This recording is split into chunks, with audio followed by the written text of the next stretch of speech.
Hola, muy buenas noches y bienvenidos a su noticiero favorito, Ahora Noticias.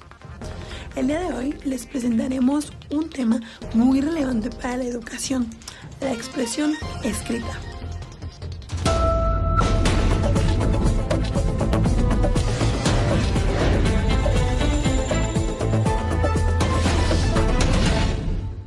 Rápidamente iremos con nuestra compañera Gertrudis para que nos presente su sección, la pregunta que todos se hacen.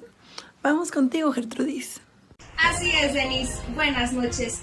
Yo, su reportera favorita de este aclamado noticiero, presenta.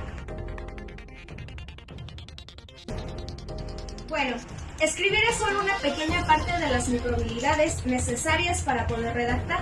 Pero cuando hablamos de escribir, nos referimos a la habilidad que se tiene de escribir distintos textos. Desde las estructuras más sencillas, como lo son el alfabeto y las palabras, hasta las estructuras más superficiales, como lo es el terror de todos, la ortografía. Además de una serie de procedimientos, conceptos y actitudes, como se muestran en el siguiente esquema. Pero, los alumnos de secundaria, ¿qué concepción tienen acerca de la lengua escrita? La principal preocupación de los docentes es en generar en sus jóvenes estudiantes el interés acerca de la lengua escrita. El docente cumple la función de mediador al momento de la composición entre las actitudes y las habilidades de escritura. De acuerdo con Casani y Camps, se hizo una investigación con alumnos al momento de redactar. Se hizo el perfil del escritor competente. A continuación, se muestra una imagen de las características del escritor competente. Pueden pausar la imagen porque el tiempo de televisión es muy caro y nosotros somos muy pobres. El escritor competente es capaz de marcar sus objetivos, seguir un plan estructurado, buscan, organizan y seleccionan ideas e información. Es decir, los escritores del guión de este noticiero no son escritores competentes.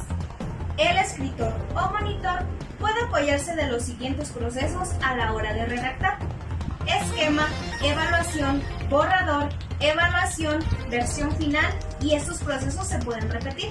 Ahora le toca a usted. Enseguida aparecerá el número telefónico del noticiero para poder contestar la siguiente encuesta. Opción A: ¿soy un escritor competente? O opción B: no sé ni escribir mi nombre. Esto sería todo por mi parte. Regresamos con Denise. Gracias, Gertrudis, por esa información tan valiosa. Usted en casa tome nota de cada aspecto que se viene a continuación con nuestra querida compañera Lolita Ayala, con su sección favorita, Información que cura. Voy contigo, Lolita. Muchas gracias, Denise. Buenas noches y bienvenidos a todos los que nos observan desde la comodidad de sus hogares. Esto es Información que cura. Si usted en casa como estudiante se preguntó qué son las microhabilidades, aquí se las presentamos. Bueno, pues varios especialistas nos dicen que las microhabilidades se dividen en dos grandes grupos: las psicomotrices y las cognitivas. Las psicomotrices tienen que ver con la composición del cuerpo. Si usted es estudiante, tendrá las siguientes características. Vamos a verlas. Entre las de posición y movimientos corporales tenemos saber coger un instrumento de escritura con precisión, colocar el cuerpo, tronco, cabeza, vista, etc. de manera idónea, sentarse para escribir, saber presionar con el lápiz encima del papel, entre otras. Las de movimiento gráfico son reproducir y copiar la forma de una letra, distinguir el cuerpo de la letra, saber relacionar alfabetos de mayúsculas o minúsculas o aprender a respetar la disposición de la letra, líneas rectas, márgenes, etc. Otros factores son la adquisición de la velocidad suficiente de escritura, el ritmo caligráfico adecuado, el sentido de la dirección y la proporción, y el aprendizaje de diversas formas de disponer y presentar la letra, mayúsculas, subrayado, colores, tipografías variadas, etc. Rápidamente pasemos a las cognitivas, donde se cumplen 5 fases. La primera fase es la situación de comunicación, donde analizan los elementos de la situación de comunicación, emisor, receptor, propósito, tema, etc., para un objetivo claro. En la segunda fase se planea la generación de ideas, objetivos, fuentes de consulta, etc., Organiza ideas con esquemas jerárquicos, árboles, ideogramas, corchetes, palabras clave, etc. y se formula objetivos. En la tercera fase redactas a partir de clasificación de párrafos o apartados, señales, marcadores textuales, títulos, resúmenes, esquemas, etc. Hasta aquí terminamos el apartado de información que cura. Ahora vamos a pasar al siguiente, que es enfoques didácticos. Número 1. Enfoque gramatical. Se aprende a escribir con el conocimiento y el dominio de la gramática del sistema de la lengua. Número 2. Enfoque funcional. En este aprendes a escribir a través de la comprensión y la producción de los distintos tipos de texto escrito. Número 3. Enfoque procesual o basado en el proceso de composición. Aquí el aprendiz tiene que desarrollar procesos cognitivos de composición para poder escribir buenos textos. Número 4. Enfoque basado en el contenido. Aquí la lengua escrita es un instrumento muy potente que puede aprovecharse para aprender en otras materias, al tiempo que se desarrolla la expresión. Y número 5. El enfoque comunicativo se basa en el trabajo práctico sobre los textos sociales, reales o verosímiles, donde el alumno debe aprender a utilizar los textos como instrumentos comunicativos para conseguir así objetivos diversos. Por último, pasamos a los recursos didácticos. En cuanto a contenido, se pueden presentar conceptos como gramática, cohesión, coherencia, adecuación y un análisis de las letras, palabras, frases, párrafos, textos, hasta llegar al tipo de textos. Los procedimientos tienen que ver con los procesos de composición, donde ellos analizan la comunicación, buscan o desarrollan ideas y las organizan. Los trabajos que se pueden implementar son variados, entre ellos destacan los intensivos, donde hay una redacción abierta, manipulación de un texto dictado o relleno de espacios. En los extensivos entran los trabajos por tarea, un taller literario o de expresión escrita, entrevistas, énfasis en el contenido, entre otros. Todos estos trabajos deben de llevar una evaluación, corrección y principalmente la búsqueda de interés por el alumnado hacia la lectura, el fomento de hábitos, motivación y acercamiento a la cultura impresa. Bueno, pues esto fue todo de mi parte. Yo soy Lolita Ayala y les agradezco mucho su atención. Buenas noches. Volvemos contigo, Denise. Muchas gracias, Lolita, por esa importante información. Ahora yo les presentaré una parte fundamental para el tema que estamos viendo el día de hoy: lengua escrita. De hecho, les puedo asegurar que muchos de nosotros aprendimos a escribir por medio de la redacción. Sin embargo, esta práctica ha entrado en crisis gracias a nuevas metodologías como lo son el enfoque comunicativo. E incluso se ha propuesto que esta se sustituya por nuevos enfoques y por otros tipos de enseñanza. Es importante resaltar que la redacción escolar no tiene limitaciones y por lo tanto exige más creatividad y más capacidad de afinar y ordenar las ideas. La redacción pone más énfasis en la función empírica de la lengua. Esta es un vehículo para que el alumno reflexione y analice sobre un tema con el instrumento de la escritura y para que aprenda más cosas sobre dicho tema. A continuación veremos 8 técnicas para que los alumnos se animen a escribir pasándola bien. Número 1. Técnica del 1 más 1. Número 2. Palabras, frases y redacción. Número 3. Historias para manipular. Número 4. Las metáforas. Número 5. Las preguntas. 6. Comentarios de una frase célebre. 7. Dibujos e imágenes. Y por último, 8. Textos reales o verosímiles. La corrección. Esta es una de las cuestiones metodológicas más importantes de una clase de expresión escrita. A continuación, les daremos algunos consejos para una corrección eficiente del texto. Número 1. Entienda la corrección como una técnica didáctica que puede ser voluntaria, variada y participativa. Número 2. Corregir solo lo que el alumno pueda aprender. Número 3. Corregir cualquier aspecto del texto y proceso de composición. 4. Dar consejos prácticos. 5. Corregir cuando el alumno tiene fresco lo que ha escrito. 6. Dejar tiempo de clase para que los alumnos puedan leer y comentar las correcciones del profesor. 7. Marcar los errores y pedir al alumno que busque él mismo la solución. 8.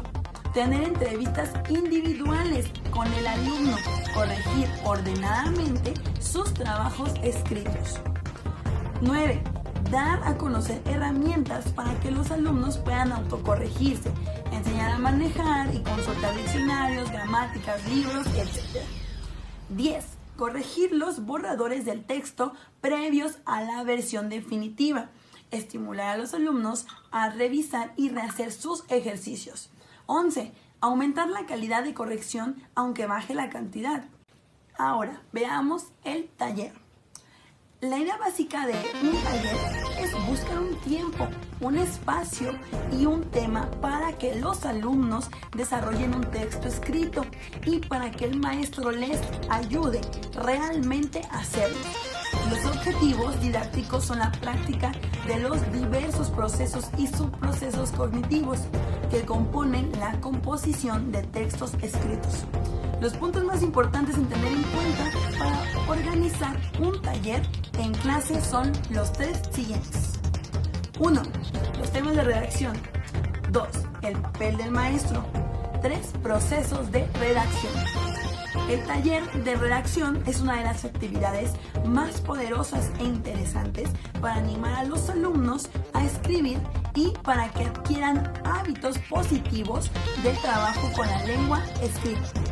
Por último, en este programa les presentaremos la última sección, Evaluando, con nuestra querida compañera Sofía Escobosa.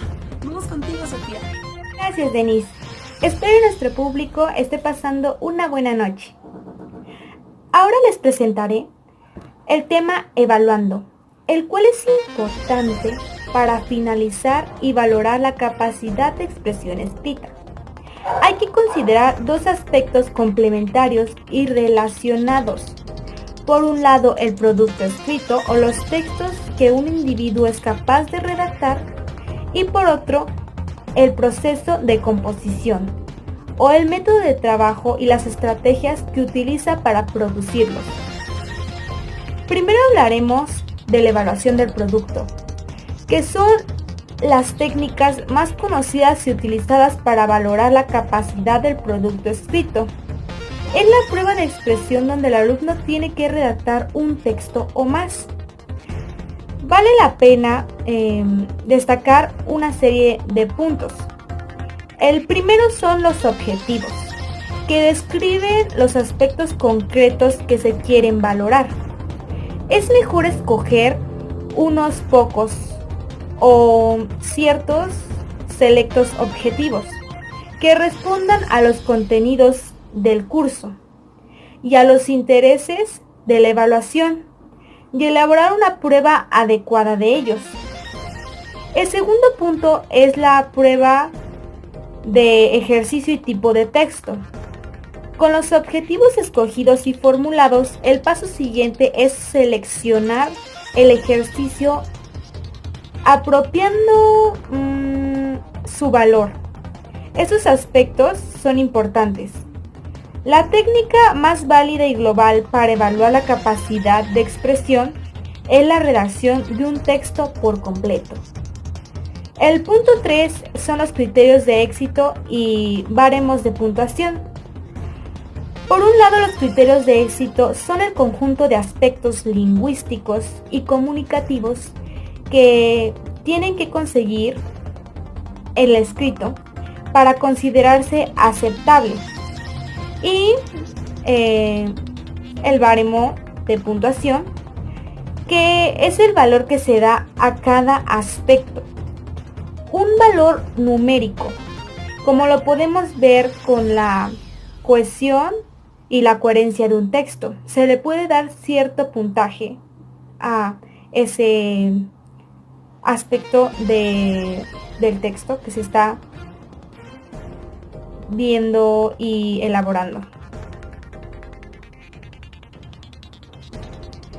Para finalizar, el punto 4 son los sistemas de corrección. Puede hacerse una prueba al principio del curso con finalidades de diagnóstico y hacia la mitad o al final para comparar cuánto se ha ido avanzando y cómo ha sido este proceso.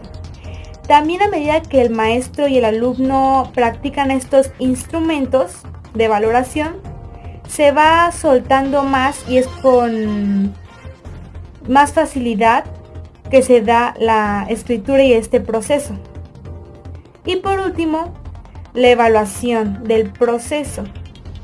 La evaluación consiste en la composición del alumno en valor del método de redacción en el que se está basando. La estrategia que se utiliza son los procesos cognitivos, las técnicas, se tiene que ir evaluando ese proceso que va llevando a cabo el alumno y de una forma cualitativa. Muchas gracias, Sofía, por esta valiosa información. Y bueno, ha llegado el momento de despedirnos. Nos vemos mañana en su noticiero favorito, Ahora Noticias.